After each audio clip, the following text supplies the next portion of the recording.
हमने यही बताया था कि आज हम पदार्थ के बारे में डिस्कस करेंगे। और पदार्थ क्या कहलाता है, पदार्थ किसे कहते हैं, पदार्थ कितने प्रकार के होते हैं। तो सबसे पहले पदार्थ दो प्रकार के होते हैं। नंबर एक भौतिक फिजिकल बेसिक, दूसरा होता है केमिस्ट्री बेसिक। अर्थात पहला होगा भौतिक के आधार पर, दूसरा रसायन के आधार पर। अब पूछा जाएगा कि भौतिक के आधार पर केमिस्ट्री कितने प्रकार की होती है, भौतिक के आधार पर पदार्थ कितने प्रकार का होता है। भौतिक के आधार पर पदार्थ 5 प्रकार का होता है। भौतिक के आधार पर कार्तिक मार पड़ जाएगी। भौतिक के आधार पर पदार्थ 5 प्रकार का होता है। नंबर 1 ठोस, नंबर 2 द्रव, number 3 gas, number 4 plasma, number 5 Bose-Einstein condenser. और रसायन के आधार पर पदार्थ 3 प्रकार का होता है। नंबर 1 तत्व, दूसरा होता है यौगिक, तीसरा होता है मिश्रण। ठोस को क्या बोलते हैं, सॉलिड। ठोस को क्या बोलते हैं, सॉलिड। द्रव को क्या बोलते हैं, लिक्विड। गैस को क्या बोलते हैं, गैस। प्लाज्मा को प्लाज्मा।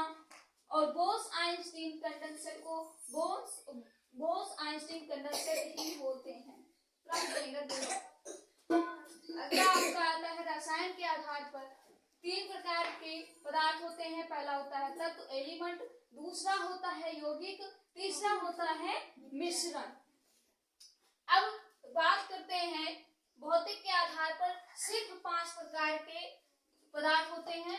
रसायन के आधार पर 3 प्रकार के होते हैं और उन तीनों के भी प्रकार होते हैं। उन तीनों में तत्व 3 प्रकार का होता है। तत्व कितने प्रकार का होता है, 3 प्रकार का होता है। नंबर 1 धातु, नंबर 2 अधातु, नंबर 3 उपधातु। और यौगिक कितने प्रकार का होता है, 2 प्रकार का होता है। पहला कार्बनिक, दूसरा अकार्बनिक। मिश्रण 2 प्रकार का होता है, समांग मिश्रण और विषमांग मिश्रण। ये भी 2 प्रकार का होता है। इस तरीके से हम पदार्थ के बारे में जान गए कि पदार्थ कितने प्रकार के किस तरह से होते हैं। पदार्थ में 2 प्रकार के होते हैं। पहला भौतिक के आधार पर, दूसरा रसायन के आधार पर।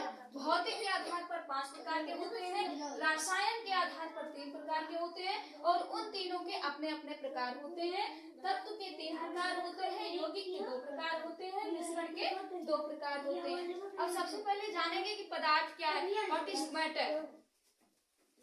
पदार्थ क्या है, तो पदार्थ सबसे पहले हम बात करते हैं पदार्थ किसे कहते हैं। संसार की समस्त चीजें, संसार की समस्त चीजें जो स्थान घेरती हैं, जिनमें आयतन होता है, जिनका कोई आकार होता है, वो क्या कहलाती है, पदार्थ। क्या कहलाते हैं, पदार्थ। जैसे मनुष्य पदार्थ है या नहीं, आपके अंदर भार है कि नहीं, बोलो। आप केजी के हो, ग्राम के हो, मतलब आपका कुछ वजन है या नहीं, है। तो आप पदार्थ हुए कि नहीं, हुए। तो मनुष्य भी एक प्रकार के पदार्थ है। अर्थात संसार में जो भी वस्तुएं बनी हैं वो सब क्या है, पदार्थ। संसार की समस्त वस्तुएं क्या है, पदार्थ है। आप लिख सकते हो कि संसार के वे पदार्थ जो स्थान घेरते हैं तथा जिनमें भार होता है उन्हें पदार्थ कहते हैं। जैसे आप अपने आप को ले लो या फिर आप एक किताब को ले लो और आप एक कॉपी लेंगे तो उस कॉपी का कोई भार होगा। कॉपी समझ लो 3x4, ये 3 सेंटीमीटर लंबी है, 3 सेंटीमीटर चौड़ी है और 4 सेंटीमीटर लंबी है। इस तरीके से कॉपी का आकार हो गया ना। और आकार इसका आयतन हो गया कॉपी का 3 सेंटीमीटर बाई 4 सेंटीमीटर। और उसका आयतन आकार क्या हो गया कि कॉपी को कैसी है, चौकोर। कैसी है, चौकोर है। किसके तरीके से, आयतन के तरीके, वर्ग के तरीके। उसके बाद इसका कोई वजन भी होगा, हो सकता है 10 ग्राम की कॉपी हो, 20 ग्राम की कॉपी हो, 1 केजी की कॉपी हो। अर्थात इस कॉपी का कोई वजन भी तो होगा। तो अर्थात वह संसार की सभी वे वस्तुएं जिनका कोई आकार और आयतन होता है वो क्या कहलाते हैं, पदार्थ कहलाते हैं। द्रव्य कणों के मध्य एक आकर्षण बल कार्य करता है, उन्हें एक दूसरे के साथ बांधे रखता है। क्या कह रहा है यहाँ पे, द्रव्य कणों के मध्य, अर्थात जो पदार्थ के कण होते हैं। पदार्थ आप जान गए ना, संसार की सभी वस्तुएं क्या है, पदार्थ। पदार्थ, उन सभी वस्तुओं के बीच में एक क्या होता है, बंध होता है। क्या होता है, बंध होता है, जो किससे जुड़ा होता है, आकर्षण बल से जुड़ा होता है। जैसे पृथ्वी क्या है, पदार्थ, और हम क्या है, पदार्थ। मनुष्य पृथ्वी पर टिका है तो उसके बीच में कोई तो कॉम्बिनेशन है, अर्थात पृथ्वी भी पदार्थ है और मनुष्य भी पदार्थ है, तो उसके मध्य एक आकर्षण बल है।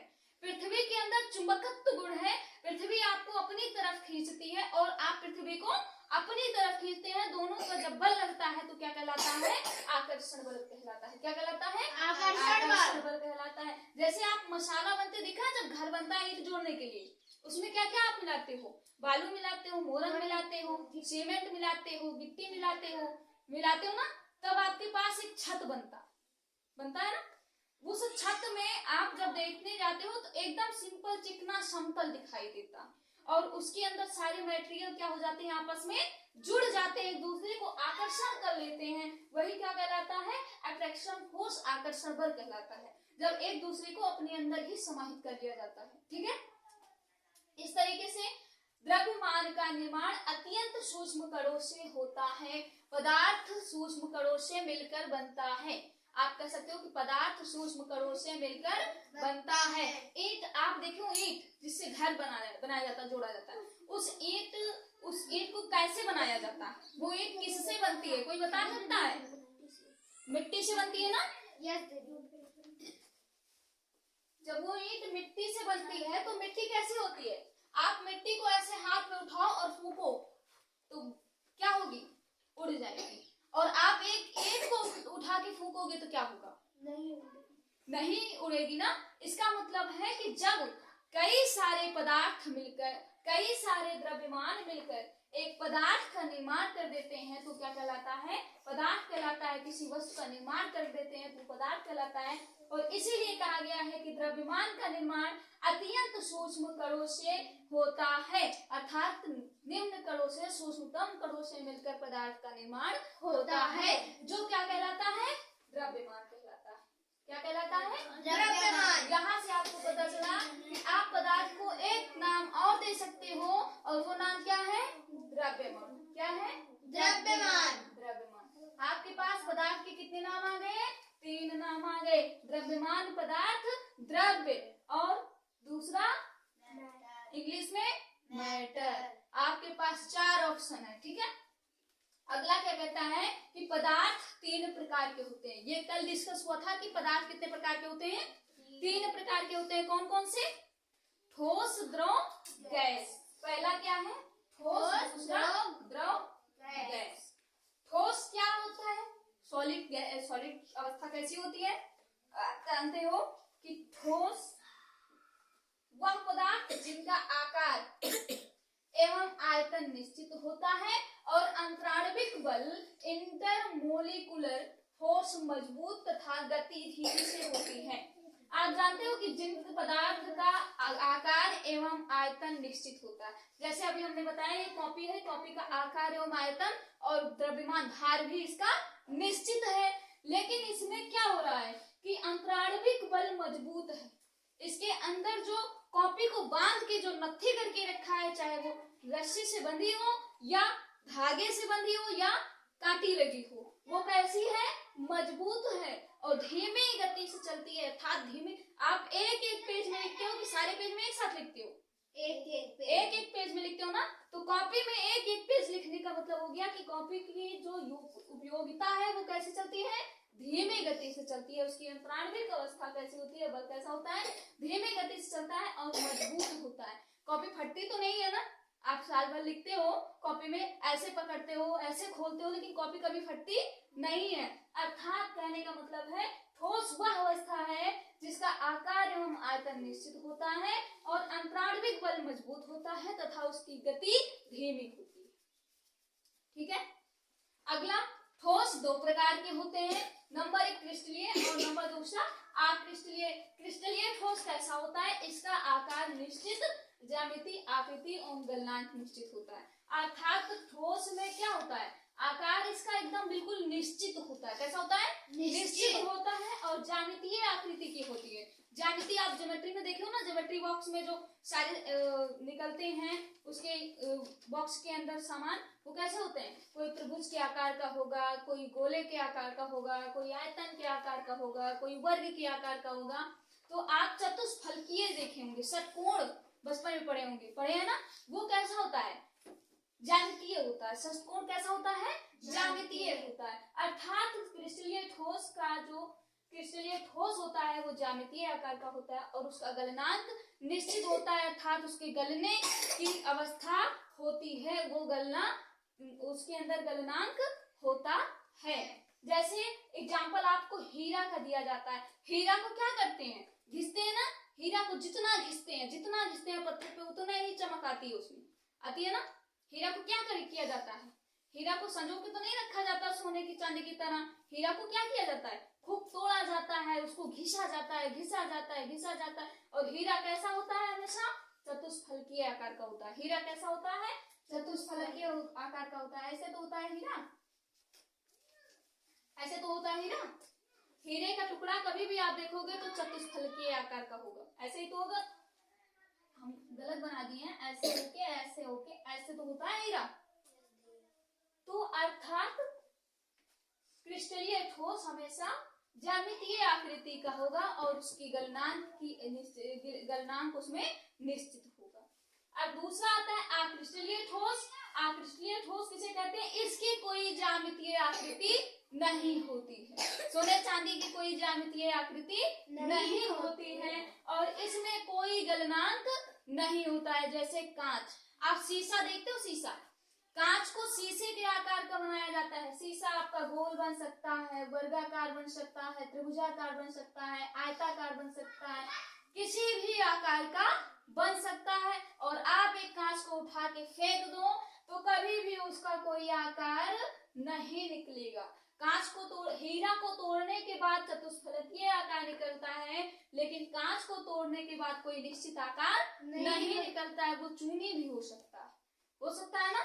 तो इसलिए हीरा, कांच का कोई आकार नहीं होता है, इसलिए इसको अक्रिस्टलीय ठोस कहा गया। अगला आपका आता है द्रव। लिक्विड गैस किसे कहते हैं? लिक्विड गैस, द्रव की गैस किसे कहते हैं? जिनका कोई अनिश्चित, जिनका आकार निश्चित होता है, सॉरी, जिनका आयतन निश्चित होता है। आयतन का मतलब भार, आयतन का मतलब भार। जिनका आयतन तो निश्चित होता है लेकिन आकार निश्चित नहीं होता है। जैसे तेल की बात हम कर ले, पानी की बात कर ले। पानी आप वजन कर सकते हो ना, कितना? 1 लीटर 2 लीटर।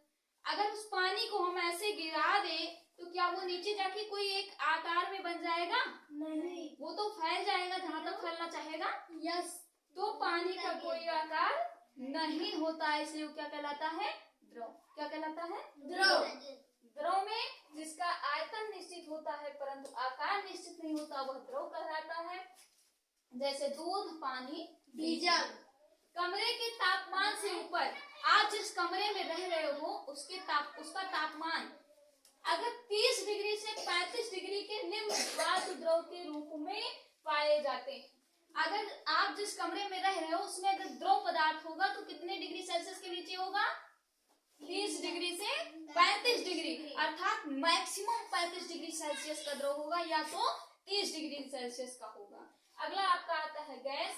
गैस किसे कहते हैं? जिनका आकार एवं आयतन दोनों ही बिल्कुल अनिश्चित होता है।